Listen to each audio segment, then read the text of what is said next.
So, if you're here, you've probably been through something huge, a seismic life event. Maybe you feel like you're standing in the ashes of what your life used to be. Well, this explainer's for you.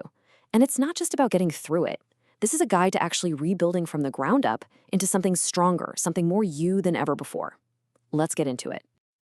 And that's really the core idea here. You survived. That was the hard part. Now comes the alchemy. See, we're not just aiming for recovery, because that kind of implies just getting back to who you were before. No, this is about transformation.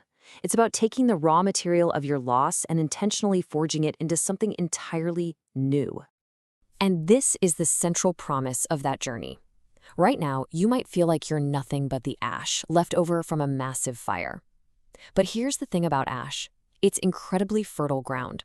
The goal is to transform that ash into amber, something luminous, beautiful, and incredibly strong, formed by immense pressure. It holds its history not as a flaw, but as the very source of its unique beauty.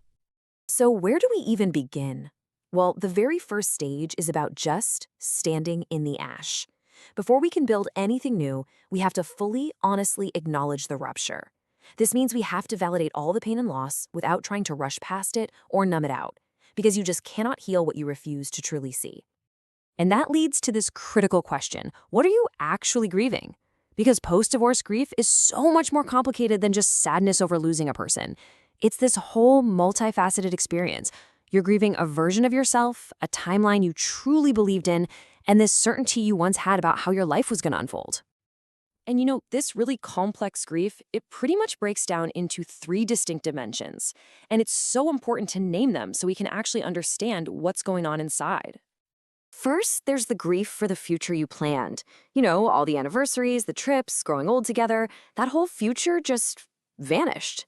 Second, there's that incredibly heavy internal weight of guilt, shame, and self-blame where you just turn all that pain inward on yourself. And third, there's the ambiguity. You see, unlike a death, divorce often doesn't have a clean, neat closure, and that can leave you with these conflicting emotions that are just absolutely crazy-making. Okay, so once we've stood in the ash and really acknowledged the grief, the next stage is all about deconstruction. We begin to dismantle the old we. This is about carefully, mindfully examining the identity you built inside that partnership, an identity that, believe me, leaves a powerful echo long after the relationship is over. We call this the ghost of partnership. It's wild, isn't it? It lingers in your automatic habits, the way you make coffee, the side of the bed you sleep on, the jokes you tell. And here's the crucial part. To find your authentic self again, you have to consciously untangle yourself from this old shared identity. And this slide, it just illustrates that goal perfectly. We're moving away from that old we identity, which was so often defined by compromise and, let's be honest, suppressed needs. And we're moving toward a reclaimed I, one that's rooted in your authenticity, your needs, and your passions. It's all about pulling that singular I from the remnants of the we. And now we get to the heart of the transformation. This is the alchemy itself. This is where we shift from just understanding what happened to actually doing something about it. We're going to focus on the how, the practical, actionable tools you can use for the inward work of rebuilding yourself. The foundational tool here is what we call the permission principle. And honestly, this reframes the whole idea of self-care. It's not selfish. It is the essential, radical act of giving yourself permission to have needs and to protect them without feeling guilty about it. For so many people coming out of a long-term partnership, this is a truly revolutionary shift. But setting boundaries and having needs, that's only half the battle. We also have to deal with that incredibly powerful inner voice that tries to sabotage our healing.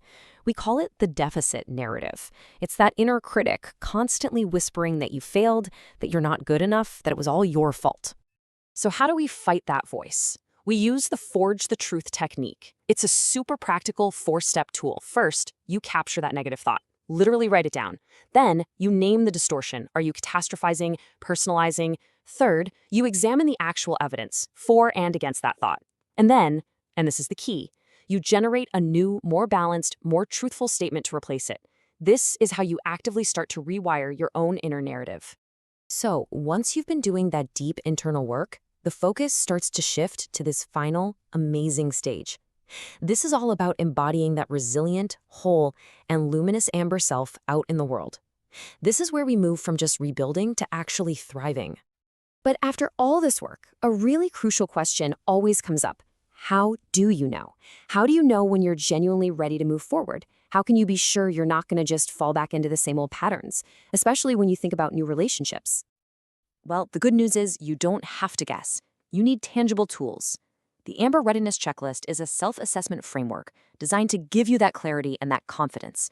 It helps you make sure that you're building your next chapter from a place of real, authentic strength, not just from a place of reactive need.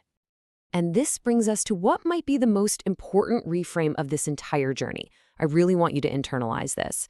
What you went through was not a failure. It wasn't an endpoint. It was a forced transformation, a powerful and, yes, probably unwanted catalyst for some of the most profound growth of your entire life. The fire has done its work. You're standing in that nutrient-rich ash. The alchemy has already begun, whether you realize it or not. So the only question left is the one right here on the screen. What will you choose to build?